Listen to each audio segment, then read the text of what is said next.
Hello. ఆ, ఆ, సరే, ఇప్పుడే బయలుదేరొస్తున్నాం. జయ, చెప్పండి. అర్జెంటుగా బయలుదేరు. ఎక్కడికండి? అమ్మకు ఆరోగ్యం బాగోలేదంట, కాల్ వచ్చింది. వెంటనే ఊరికి వెళ్ళాలి. సరేనండి.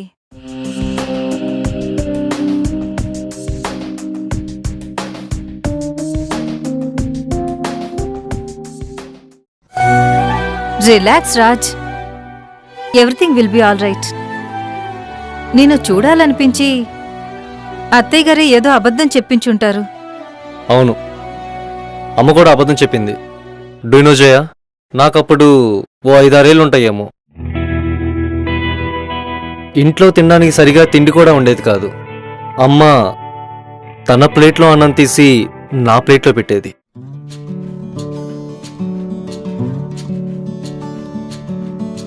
తిను.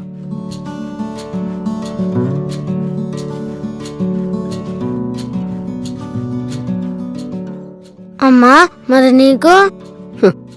నాకు ఆకలి లేదు నాన్న, నువ్వు తిను. అమ్మ చెప్పిన మొదటి అబద్ధం అది. అందరి పిల్లలు స్కూల్కి ఆటోల మీద, రిక్షాల మీద, సైకిల్ మీద వెళ్తుంటే మా దగ్గర డబ్బులు లేక నాన్న నన్ను భుజాలనెక్కించుకొని తీసుకెళ్లేవాడు. నేను అమ్మని అడిగాను, నువ్వు మా రాకుమారుడివి నాన్న, అందుకే నిన్ను భుజాల మీద ఎక్కించుకుని మీ నాన్న బడికి తీసుకెళ్తాడు.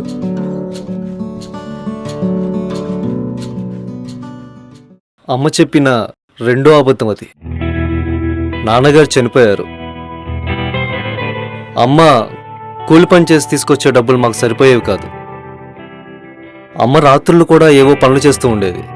నన్ను పడుకోబెట్టేటప్పుడు, అమ్మా వచ్చి పడుకో అమ్మా. నాకు నిద్ర రావడం లేదు నాన్న, నువ్వు పడుకో.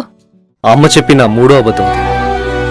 నేను పరీక్షలు రాసి బయటకొచ్చేటప్పుడు అమ్మ నా కోసం ఎదురు చూస్తూ ఉండేది. నేను అమ్మ దగ్గరికి రాగానే అమ్మ తన కొంగుచాట్లో ఉన్న మజ్జిగ తీసి నాకు ఇచ్చేది. అమ్మా, వచ్చావా నాన్న? ఇదిగో మజ్జిగ తాగు. నువ్వు మజ్జిగ తాగావా అమ్మా? నాకు దాహంగా లేదు కన్నా, అయినా నేనేం కష్టపడ్డానని నీ కోసం ఎదురు చూస్తూ ఇక్కడే ఉన్నాను, అంతే కదా? నువ్వు తాగు.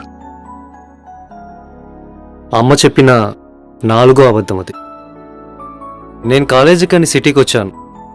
నేనేదో పార్ట్ టైం జాబ్ చేసుకుంటూ అమ్మకు కొంత డబ్బులు పంపించేవాడిని. దానికి అమ్మ 50 రూపాయలు కలిపి మనీ ఆర్డర్ చేస్తూ, నాకెందుకురా డబ్బులు, నువ్వున్నావు చాలదు, నాకిక్కడ ఖర్చులే ఉంటాయిరా. నా గురించి ఏమీ ఆలోచించుకో, నువ్వు చక్కగా చదువుకో, అదే చాలు. అమ్మ చెప్పిన 5వ అబద్ధం అది. ఆ తర్వాత నాకు మంచి జాబ్ వచ్చింది. ఇదిగో నేను ప్రేమించి పెళ్లి చేసుకున్నాను. హలో అత్తయ్య, మీరెందుకు ఒక్కళ్ళే అక్కడ? నేను ఆయన మీ గురించి ఆలోచించిన క్షణమంటూ లేదు. మీరు మాతో పాటు ఇక్కడే ఉండొచ్చు కదా. ఎందుకమ్మా, నాకిక్కడ అలవాటైపోయింది. మీరక్కడ సంతోషంగా ఉండండి, నేను రానులే, సరేనా? ఉంటానమ్మా. అమ్మకి మనతోనే ఉండాలనిపించినా మనం ఎక్కడ ఇబ్బంది పడతామో అని 6వ అబద్ధం చెప్పింది అమ్మ.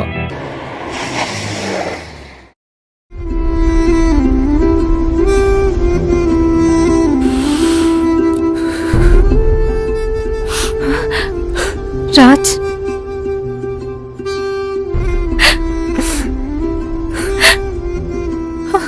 నువ్వన్నట్లు అమ్మ హెల్త్ బాగాలేదని అబద్ధం చెప్పుంటే బాగుండేది. అసలు ఇంకో అబద్ధం చెప్పడానికి అమౌంట్ ఉంటే ఇంకా బాగుండేది.